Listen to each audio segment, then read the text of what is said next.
Getting outside and having a little bit of fun is really what we all need Oh yeah. right now. And maybe you've heard of Boomers Parks. It's an amazing recreation outdoor park. They have locations across the country. Well, the interesting thing is that our next guest who's about to join us purchased these parks just a month before the shutdown, before the pandemic.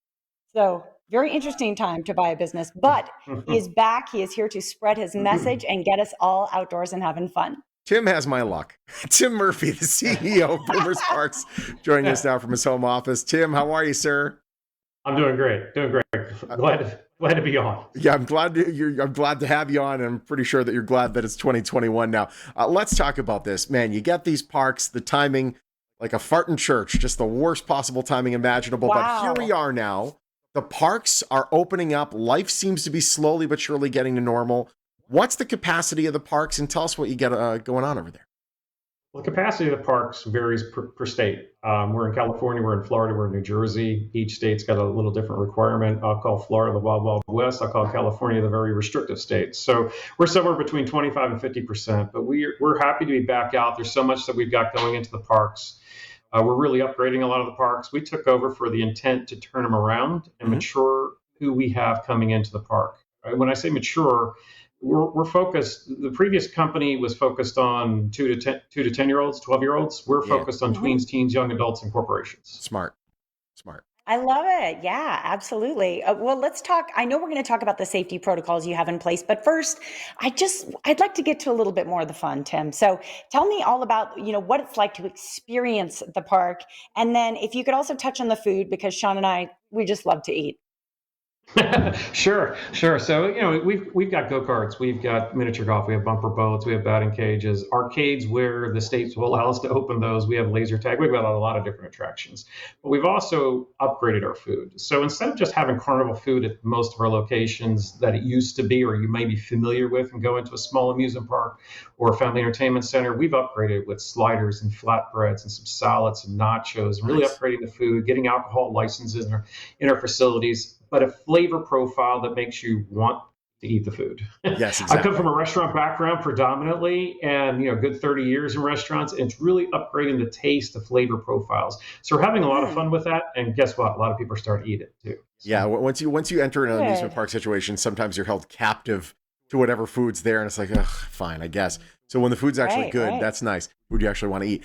Let's talk about those safety protocols. Obviously, being a parent, you want to have your kids to have fun, but you want to make sure that, okay, is this place, taking this seriously? What have you been doing to make sure that the reopening goes off without a hitch? Sure. No, we've done quite a few things. We've done the standard things you see everywhere, where you have the 6-foot barriers or the areas you can't step on. But we've really cleaned everything from door handles to all of our go-karts to the golf clubs to any of the attractions that people get onto. We have safety protocols go through. We have safety meetings we've set up. We've also, you have kind of a lineup that you might have in maybe say a restaurant, that you're talking to this guest on how to keep the park safe.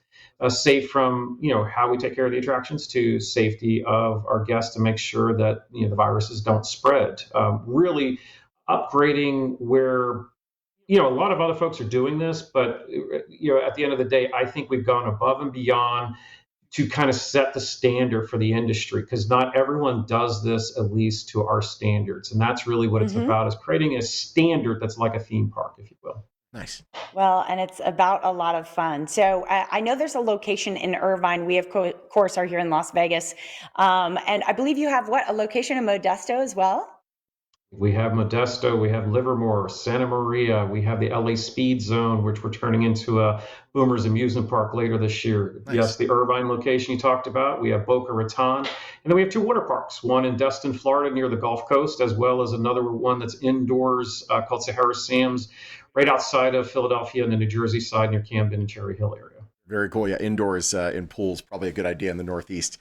It works really well. Yeah, no kidding. And so if you ever make a trip down to California, make sure you keep an eye out for those Boomers logos. And congratulations on taking over the company.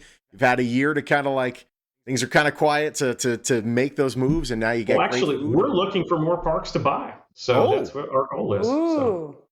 All right. We have nothing for. I get 2 kids. We've got nothing please help us. Please, we would love to have you. It's great having you, my friend. Thank you. Thank you for having me on. Thanks, Want to Tim. learn more about Boomers Parks? Very simple.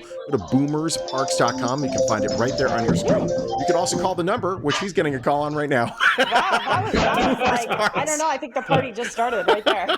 Boomers Parks and Executive Lifestyle, a proud sponsor of the Morning Blend.